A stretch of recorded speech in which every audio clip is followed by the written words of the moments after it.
like to thank Penautum to give me the chance of sharing the work of Ekklesia of Women in Asia with you. And before that, I would also like to share a little bit about the background of this group. Ekklesia of Women in Asia, we also call it EWA, is a forum of feminist Catholic women doing theology in Asia. It was conceived in 2002. Before this, some Catholic sisters were also active in the network of women theologians from both the Catholic and Protestant churches since 1980s, but the number was very small. Comparatively, Protestant women theologians were more active. But in 2002, about 55 women theologians from all over Asia gathered in Bangkok for a 5-day conference entitled Ekklesia of Women in Asia, Gathering the Voices of the Silence.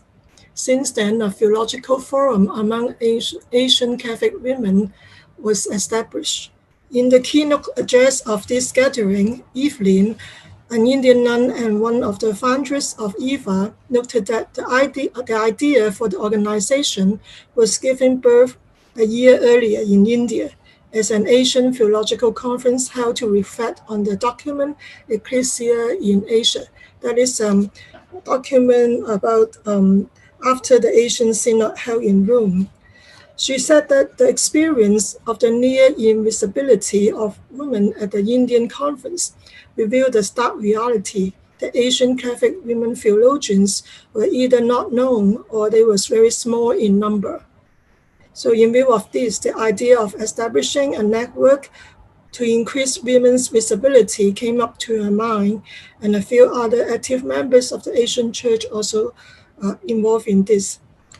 So this was to make women's voices heard and to claim their rightful place and space in the church. This led to the birth of EWA. And the name of Ekklesia of Women in Asia was an idea of Evelyn, inspired by Caruana's Church of Women themselves. So after this first conference, the participants tried to think, is it only a once-off event, or how the participants can continue this effort? So a continuing committee was set up, and the first coordinator was Dr. Agnes Brasso from Philippines, and a coordinating team was also formed, which include an assistant coordinator, a secretary, a treasurer, and 2 or 3 consultants. This is to make the group sustainable, letting the members to continuing the work of EWA. EWA's vision is committed to the formation of inclusive and just ecclesial communities and societies by doing theology from Asian women's perspectives. The recognition of Asian Catholic women as equal partners in the life of the Church. And our mission is to encourage and assist Catholic women in Asia to engage in research, reflection, and writing from a feminist perspective towards doing theology that is enculturated and contextualized in Asian realities, builds on the spiritual experience and practice of the socially excluded, try to promote mutuality and the integrity of creation, and also commit to dialogues with feminist movements, other disciplines, Christian denomination, and religious faith. Most of our members are from the academy. Some are teaching in universities or seminaries or other institutions which trained women or men for ministry or theological education. And some other members belong to religious congregation and are actively involved in the local churches and grassroots organization. EWA hopes to bridge the non-academic women and academic women doing theology and synergize the grassroots experiences and intellectual work in order to evolve a relational feminist hermeneutics of Asia. So because of this, we have a pastoral arm of EWA in Myanmar, that's MIWA. Its members are active in grassroots work that mainly involves around conscientizing and assisting women to assert their rights, for example, assisting women who are victims of domestic abuse. It is a way to liberate women from enslaving sociocultural systems and other systems in life that need emancipation and empowerment. And one of the main activities of EWA is the organizing of a biennial conference. EWA tried to invite Catholic women theologians to pull in their power and potential to evolve a theology that is distinctively feminine, Asian, and Catholic. And in the conference, we also invite new scholars to share the themes of their dissertation. So you can see these are some of the conference we held in the past. Once in Vietnam and another one, most recent ones in Malaysia, Kuala Lumpur. These are all the themes of our conference, from the first one to the most recent one, which was held early this year. There are some themes who are more in general, like the first one, gathering the voices of the silence, or the second one, the 21st century women still claiming their space.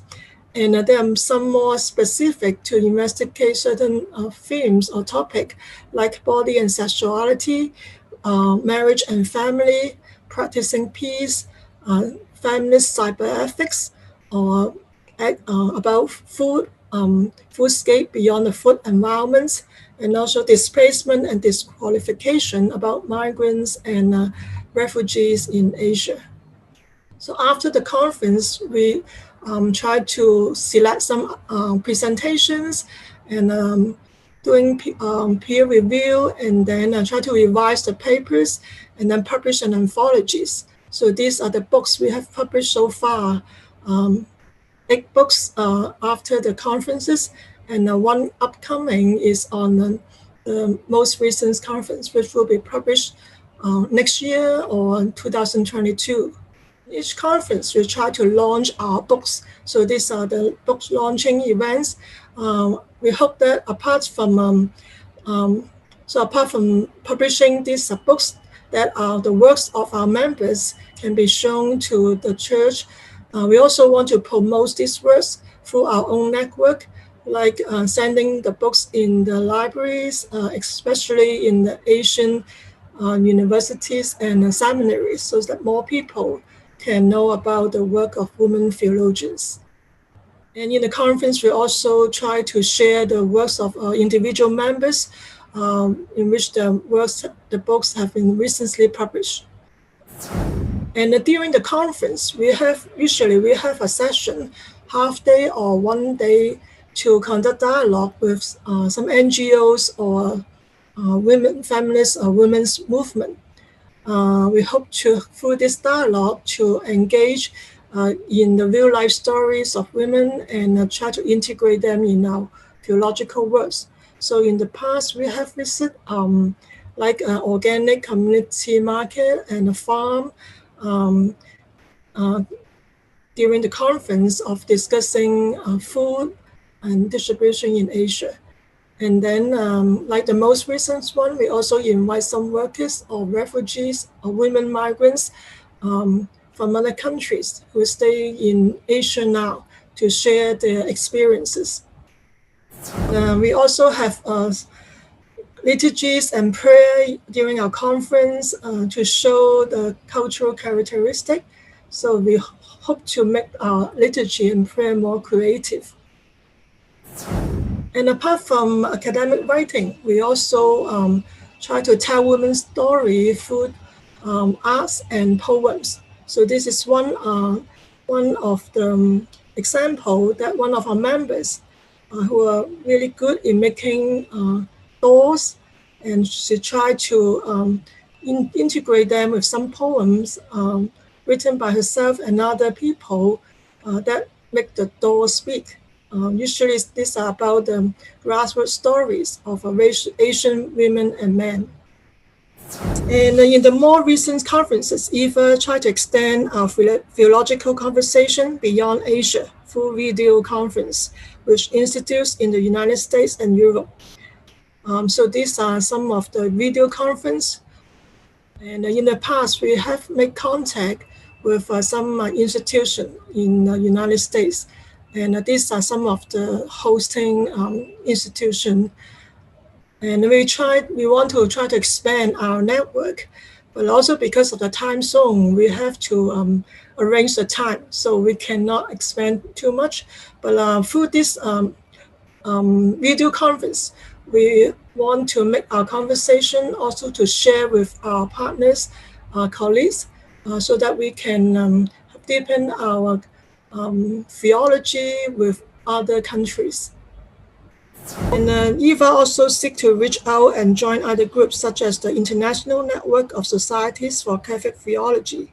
This can provide larger platforms and space for the silence or even the unheard to articulate stories and bring this into conversation.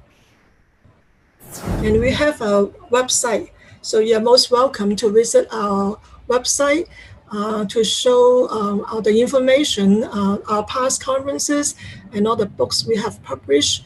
There are also some news about our conference, call for papers, and news from the individual members.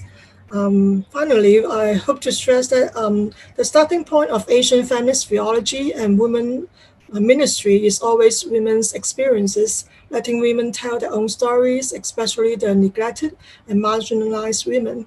And apart from Christian texts, we also employ local resources such as our own myth and stories, folk stories, religious and cultural traditions, philosophical traditions, and we try to integrate this with the biblical text and integrate our spirituality. We emphasize linking theory to practice. We don't want to just do armchair theology or theory, and hoping to shift from academic center to a more liberative action orientation. So this is my presentation. Thank you very much.